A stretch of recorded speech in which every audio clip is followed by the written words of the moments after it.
While authorities and mainstream media alike have been quick to demonize the Pentagon leaker, 21-year-old National Air Guardsman Jack Teixeira, our next guest argues, says we should see him as a public service hero.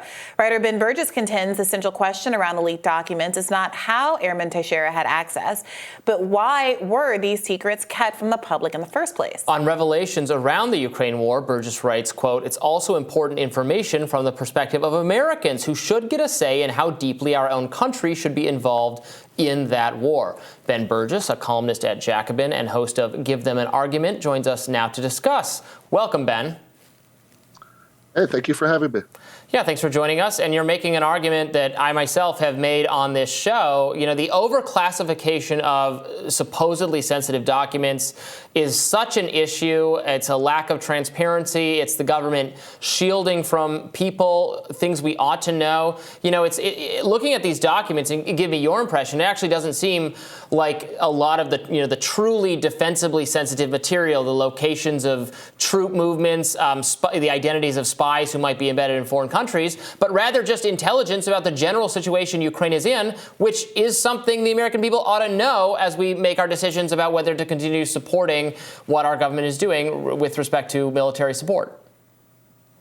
Yeah, absolutely. I think that a lot of what emerged from this is extremely relevant to these public policy questions about how much or how long the United States should continue its present course of amping up military support to Ukraine and not making any effort at de-escalation or peace negotiations.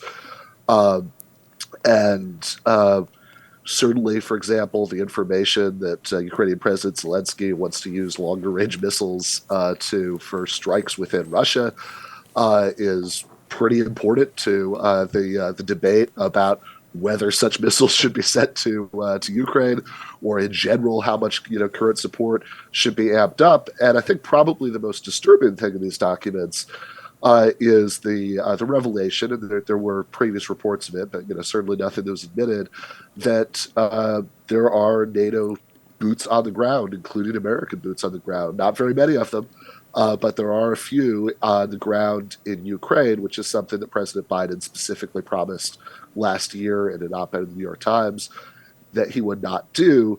And to my mind, the real question here is, should the rest of us have a say on that? In other words, this is, whether or not to send the special forces personnel to Ukraine. That seems like a really important foreign policy question, and it's one that shouldn't be made in secret from the American public.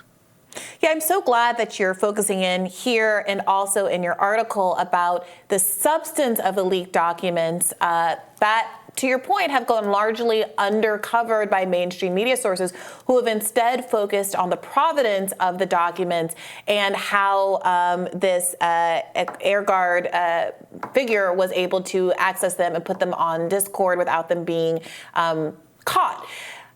That being said, it seems to me that a lot of the pushback here is about the hypocrisy that the mainstream media is more interested in the leaker than the substance of the documents. And the argument goes, they're carrying water for the state.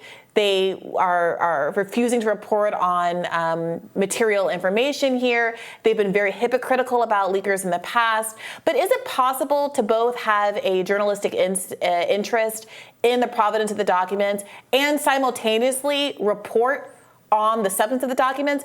Or do you agree with Glenn Greenwald, who has argued that there's something inappropriate about the choice of mainstream media reporters to really hunt down and reveal the identity of the source?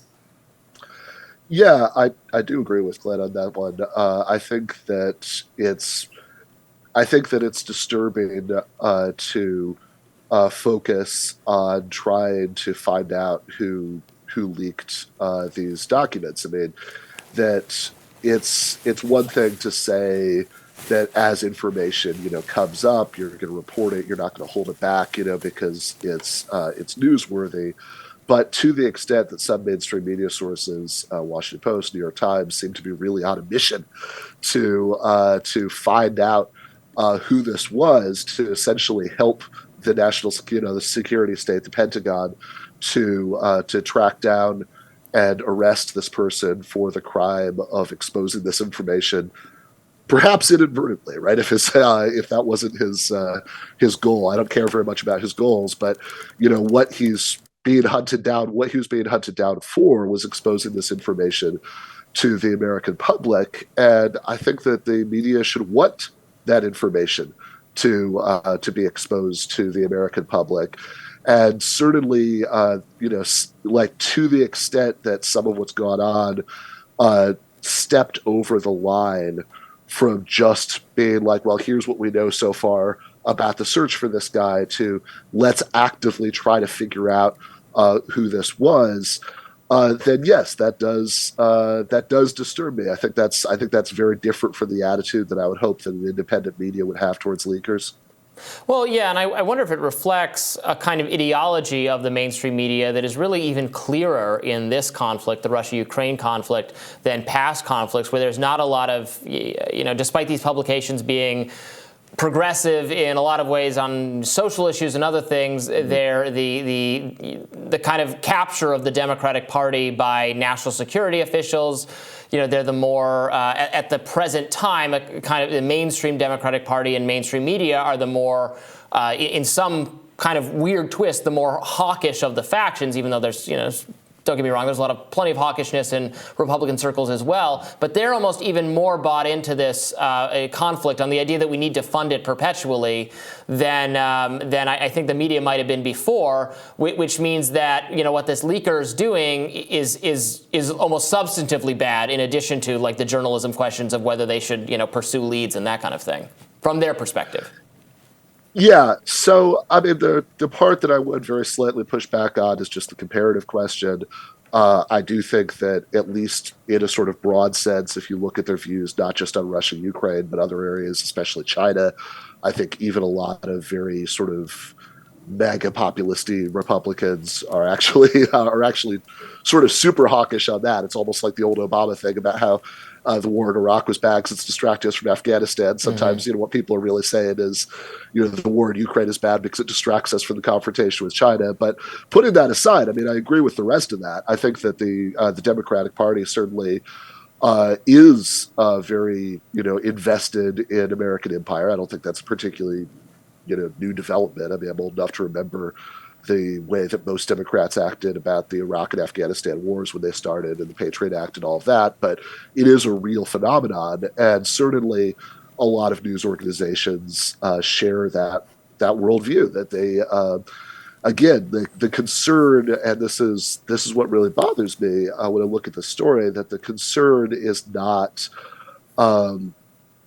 wow, this is amazing information that has been kept from our readers, and it would be obviously relevant if you accept the basic premise that in a democracy, the public in general should get to know what the country's foreign policy is in detail. I'm not talking about troop movements, but I am talking about things like whether to send special forces personnel to Ukraine in the first place, questions like what the likely consequences would be of escalating American military aid, begging to pass down where it is. These are questions of vital public importance that citizens of a democracy should get to weigh in on. And rather than seeing their role as to help spread this information to their readers, viewers, listeners, I am disturbed by how many media outlets seem to think that the most important thing for them to do is to press the Pentagon on what they see as the scandal of how a 24-year-old National Guard airman could have gotten access to this information in the first place. Yeah, I guess it just doesn't seem to me that one of those follows from the other. Like, of course, it is annoying, it is inappropriate, it is a dereliction of their journalistic responsibility to focus on the provenance of the documents to the exclusion of the substance of the documents. But I do think that there is a credible argument about this person not actually being a leaker. He hasn't described himself as a leaker. We'll find out more about his motives, I'm sure, in the future. But he is not someone who would be incentivized to continue to leak information to journalists by protecting his identity, right? The rationale of protecting your sources is to facilitate them being able to share material public information so that it can be reported on for the public interest, which of course is deeply important. It's not clear to me how that plays into a figure like Airman Teixeira, given that his motivation, as we know it, to share this information was not for the public interest, not to share with journalists, et cetera, but to impress people in his Discord group. And that being the case, what value, is there an obligation actually for journalists to continue to protect his identity? Not that they should vindictively try to expose him because he didn't share the information with him. But is it correct to refer to him as a leaker? And is it correct for him to then expect the same kind of expectations in terms of protection from the from journalists rather, given the way he has chosen to behave? Do we want to incentivize this behavior, leaking to Discords, or do we want to incentivize leaking to journalists? I'll give you a chance to respond. Yeah. So obviously it would have been better if he'd leaked directly to journalists. I understand the argument that he doesn't count as a leaker. I will say I don't have that much interest in that argument. I think that the sort of key question is whether we have a right to know this information and what role the media plays in that process. And rather than kind of the moral virtue of this guy. Now, I understand your argument that the standard reasons for protecting leakers don't apply to him because it may be true that he only did this inadvertently. That this wasn't really his motive. But I guess where I would get off board with that argument is that my concern would be not just incentivizing him personally to continue to leak more information, but incentivizing or at least not providing a massive disincentive to the next person and the person after that and the person after that to leak important information. Because I think if I were in this guy's position, and even if I had better motivations than him, I would see what was happening to him. I would see the Washington Post saying that it was a despicable dereliction of duty, what he said. I would see organizations like the Post and the Times collaborating with Bellingcat apparently to help track him down. And none of that would make me confident that they were going to have a different attitude towards me, even if I did this in a different way. In other words, if I was confident that Robbie was wrong and this doesn't reflect a sort of ideological conviction on the part of media, I might understand that argument a little bit better. I might be able to say, okay, maybe everybody would know that their attitude would be different, for somebody who acted more like a standard leaker. In this case, I'm much less confident that that's true. And of course, there's a middle ground. It would be better, I think, if he leaked to journalists, but a trusted journalist, not necessarily someone who manufactures the same mainstream consensus on what Ukraine and Russia should be. That's the incentive that will be set up. Arguably, he could be looking at this and saying, "Oh, next time I should leak to a journalist." Well, thank you, Ben. I hope so. Thank you so much for joining us. All right, thank you.